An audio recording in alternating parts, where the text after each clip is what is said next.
Fala, leitores da Bíblia, graça e paz. Vamos a mais um dia de leitura. Hoje a gente vai ler os capítulos 21 e 22 de 2 Crônicas e vamos começar a leitura da segunda carta de Paulo aos Coríntios. Lembrando que a gente fazia antes uma sequência diferente, nós líamos 4 capítulos, desde que reduzimos para 3 capítulos. A sequência do Novo Testamento foi interrompida e agora nós estamos retomando. Vamos falar com Deus? Senhor nosso Deus e Pai, buscamos, ó Deus, Tua presença, Tua face. Buscamos, ó Deus, que o Senhor nos ilumine com Teu Santo Espírito, ó Deus, nos dê clareza a respeito da Tua palavra, Pai. Pedimos em nome de Jesus. Amém. 2 Crônicas 21. Vamos lá, vamos à leitura. Josafá morreu e foi sepultado no túmulo de seus pais na cidade de Davi, e Jeorão, seu filho, reinou em seu lugar. Jeorão tinha irmãos, filhos de Josafá. Eles se chamavam Azarias, Jeiel, Zacarias, Azarias, 2 Azarias, Micael e Cefatias, e eram todos filhos de Josafá, rei de Judá. O pai deles lhes deu muitos presentes de prata, de ouro e de coisas preciosas, além de cidades fortificadas em Judá. Porém deu o reino a Jeorão, por ser o primogênito. Tendo Jeorão assumido o reino de seu pai e havendo-se fortalecido, matou à espada todos os seus irmãos e também alguns dos chefes de Israel. Jeorão tinha 32 anos de idade quando começou a reinar e reinou 8 anos em Jerusalém. Andou nos caminhos dos reis de Israel, não de Judá, como também fizeram os da casa de Acabe, porque era casado com uma filha dele. E Jeorão fez o que era mal aos olhos do Senhor. Porém o Senhor não quis destruir a casa de Davi, por causa da aliança que havia feito com ele, e segundo a promessa que lhe havia feito de dar uma lâmpada a ele e a seus filhos para sempre. Nos dias de Jeorão, os edomitas se revoltaram contra o poder de Judá e constituíram seu próprio rei. Por isso Jeorão foi até lá com todos os seus chefes e com todos os seus carros de guerra. Ele se levantou de noite e atacou os edomitas que o cercavam e os capitães dos carros de guerra. Assim, Edom se rebelou para se livrar do poder de Judá até o dia de hoje. Na mesma época, a cidade de Líbna também se rebelou contra Jeorão, porque este havia abandonado o Senhor, Deus de seus pais. Lembrando que Edom não pertence a Israel, não pertence ao território de Judá. Esse aqui são os descendentes de Esaú, irmão de Jacó, que teve o nome mudado para Israel. Jeorão também construiu lugares altos nos montes de Judá, seduziu os moradores de Jerusalém à idolatria e fez com que Judá se afastasse do Senhor. Então lhe chegou às mãos uma carta do profeta Elias, em que estava escrito: Assim diz o Senhor, Deus de Davi seu pai: Você não andou nos caminhos de seu pai Josafá, nem nos caminhos de Asa, rei de Judá, mas andou nos caminhos dos reis de Israel e seduziu o povo de Judá e os moradores de Jerusalém à idolatria, segundo a idolatria da casa de Acabe. Além disso, você matou seus próprios irmãos da casa de seu pai, que eram melhores do que você. Por isso o Senhor castigará com um grande flagelo este povo do qual você é rei, bem como os seus filhos, as mulheres que você tem e todas as suas posses. Você terá uma doença grave nos seus intestinos, doença esta que aumentará dia após dia, até que os seus intestinos saiam do corpo. Palavra pesada, né? Contra Jeorão. Elias desenvolveu seu ministério mais ao norte, no território de Israel. O Senhor despertou contra Jeorão o ânimo dos filisteus e dos árabes, que moravam perto dos etíopes. Estes subiram contra o reino de Judá e o invadiram. Levaram embora todos os bens que encontraram no palácio real, inclusive os filhos e as mulheres dele, assim que não lhe deixaram filho algum, e não a não ser Jeoacás, o mais moço deles. Depois de tudo isso, o Senhor feriu Jeorão com uma doença incurável nos intestinos. A doença ia aumentando dia após dia, e ao final de 2 anos os intestinos saíram por causa da doença, e ele morreu com dores horríveis. Não dá nem para saber o que foi, né? O seu povo não fez nenhuma fogueira em honra dele, como havia feito para os seus pais. Jeorão tinha 32 anos de idade quando começou a reinar e reinou 8 anos em Jerusalém, e se foi sem deixar saudades. Foi sepultado na cidade de Davi, mas não nos túmulos dos reis. Jeorão teve como pai Josafá, que foi um homem, um rei muito bom, que exerceu o seu papel de rei muito bem, especialmente trazendo o povo a buscar o Senhor. Mas o seu filho não seguiu o seu caminho. Muito bem, agora Acasias. Em lugar de Jeorão, os moradores de Jerusalém fizeram rei a Acasias, o filho mais moço de Jeorão. Isso porque a tropa que tinha vindo com os árabes e invadido o arraial tinha matado todos os filhos mais velhos do rei. Assim, Acasias, filho de Jeorão, rei de Judá, se tornou rei. Acasias tinha 22 anos de idade quando começou a reinar e reinou 1 ano em Jerusalém. A mãe dele, que era filha de Onri, se chamava Atalia. Acasias também andou nos caminhos da casa de Acabe, porque a mãe dele o aconselhava a cometer iniquidades. Fez o que era mal aos olhos do Senhor, como os da casa de Acabe, porque eles foram os seus conselheiros depois da morte do seu pai, para a sua perdição. Também andou nos conselhos deles, e foi com Jorão, filho de Acabe, rei de Israel, a Ramote de Gileade, para guerrear contra Azael, rei da Síria. E os sírios feriram Jorão. Então ele voltou para Jezreel para curar-se das feridas que lhe fizeram em Ramá, quando lutou contra Azael, rei da Síria. E Acasias, filho de Jeorão, rei de Judá, foi a Jezreel visitar Jorão, filho de Acabe, que estava doente. Foi da vontade de Deus que Acasias, para a sua ruína, fosse visitar Jorão. Porque quando chegou, saiu com Jorão para encontrar-se com Jeú, filho de Ninsi, a quem o Senhor tinha ungido para exterminar a casa de Acabe. Quando Jeú estava executando o juízo contra a casa de Acabe, encontrou os príncipes de Judá e os filhos dos irmãos de Acasias, que estavam ao serviço do rei, e os matou. Depois mandou procurar Acasias e o encontrou em Samaria, onde se havia escondido. Eles o levaram a Jeú e o mataram. Então o sepultaram, porque disseram: ele é neto de Josafá, que buscou o Senhor de todo o coração. E não havia mais ninguém na casa de Acasias que pudesse ser rei. Essas histórias a gente leu a partir de outra perspectiva, em alguns pontos, né? No livro dos reis. Então, Acasias foi morto por Jeú, que havia conspirado contra Acabe. Justamente porque ele estava lá, né? Partiu de Deus isso, né? Ele ir visitar o Jorão. E aí acabou sendo morto. E aí o que acontece?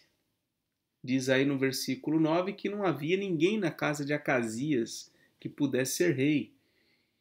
Então, infelizmente, a mãe dele, que tanto o fez pecar, acaba usurpando o trono de Judá. Quando Atalia, mãe de Acasias, viu que seu filho era morto, levantou-se e destruiu toda a descendência real da casa de Judá. Mas Jeozabeate, filha do rei, raptou Joás, filho de Acasias, do meio dos filhos do rei que seriam mortos, e o escondeu, juntamente com a sua babá, numa câmara interior. Então veja, a Atalia, mãe de Acasias, quando viu que o filho dela era morto, ela própria destruiu toda a descendência real da casa de Judá. Ela matou os filhos do seu filho, seus netos. que seriam herdeiros diretos do trono. Só sobrou Joás, um menino, porque ele foi raptado e foi protegido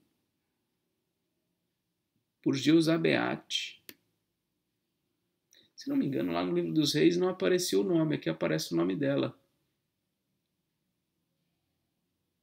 Não estou lembrando aqui agora, deixe-me ver aqui. Aparece Jeuzeba.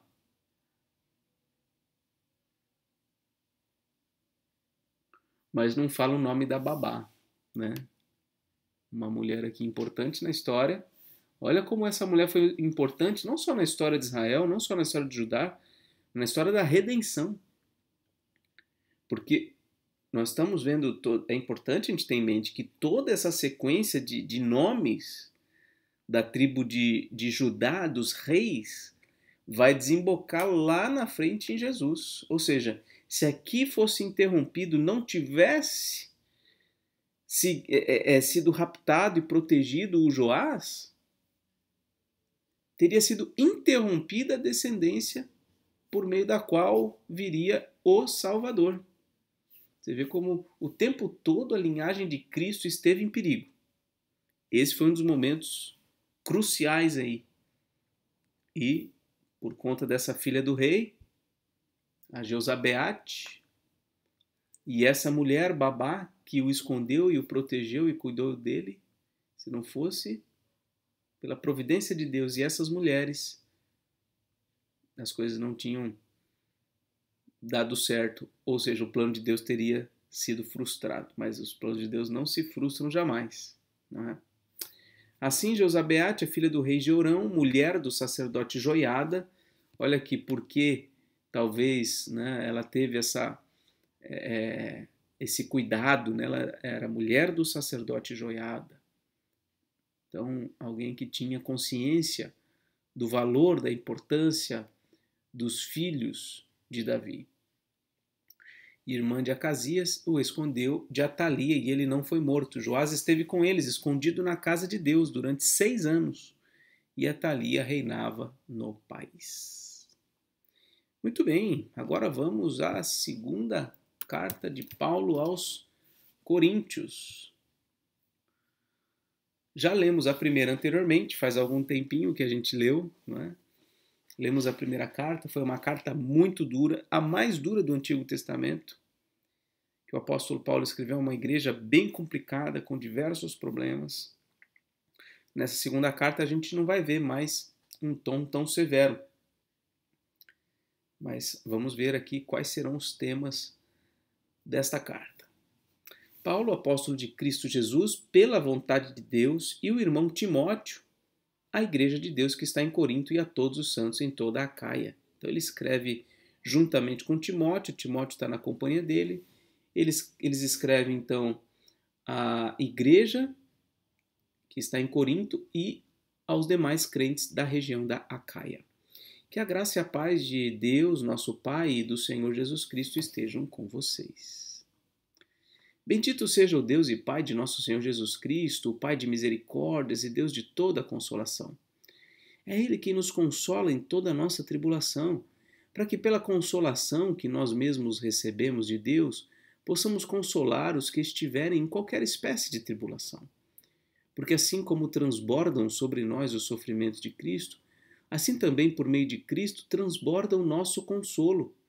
Se somos atribulados, é para o consolo e a salvação de vocês. Se somos consolados, é também para o consolo de vocês. Esse consolo se torna eficaz na medida em que vocês suportam com paciência os mesmos sofrimentos que nós também suportamos. A nossa esperança em relação a vocês é sólida, sabendo que assim como vocês são participantes dos sofrimentos, assim também serão participantes da consolação. Então Paulo se vê aqui em aperto, em tribulação, sofrendo muito, mas ele, ao mesmo tempo que ele sofre, ele recebe o consolo de Deus, o Pai de toda a consolação.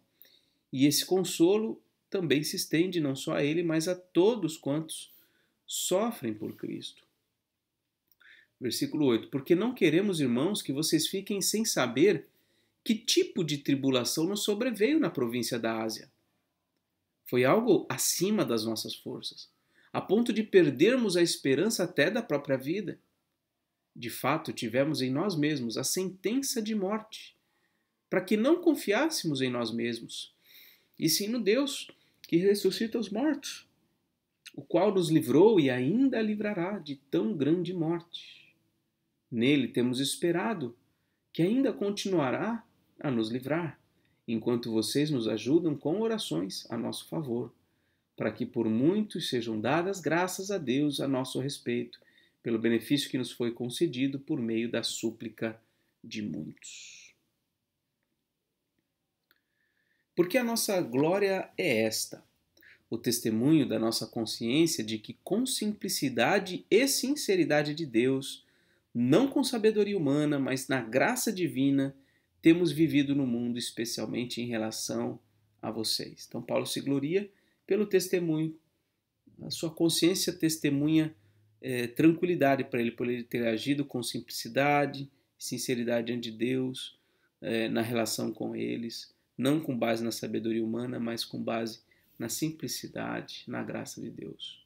Versículo 13. Porque nenhuma outra coisa escrevemos para vocês, a não ser aquilo que vocês leem e entendem. E espero que vocês entendam completamente, como também já nos entenderam em parte, que seremos a glória de vocês, assim como vocês também serão a nossa glória no dia de Jesus, nosso Senhor.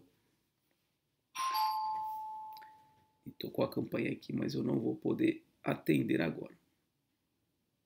Com esta confiança, eu queria primeiro ir encontrar-me com vocês, para que tivessem um segundo benefício. Queria, ao passar por aí, dirigir-me à Macedônia e da Macedônia voltar a encontrar-me com vocês, sendo então encaminhado por vocês para a Judéia. Ora, ao querer isso, será que agi com leviandade? Ou, ao tomar decisões, será que decido segundo a carne, de modo que haja em mim simultaneamente o sim, sim e o não, não? Mas como Deus é fiel, a nossa palavra dirigida a vocês não é sim e não. Porque o Filho de Deus, Jesus Cristo, que foi anunciado entre vocês por nós, isto é, por mim, Silvano e Timóteo, não foi sim, sim e não. Pelo contrário, nele sempre houve o sim. Porque todas as promessas de Deus têm nele o sim. Por isso também, por meio dele, se diz o amém para a glória de Deus por meio de nós. Mas aquele que nos confirma juntamente com vocês em Cristo e nos ungiu é Deus, que também pôs o seu selo em nós e nos deu o penhor do Espírito em nosso coração. Eu, porém, por minha vida, tomo Deus por testemunha de que foi para poupar vocês que ainda não voltei a Corinto.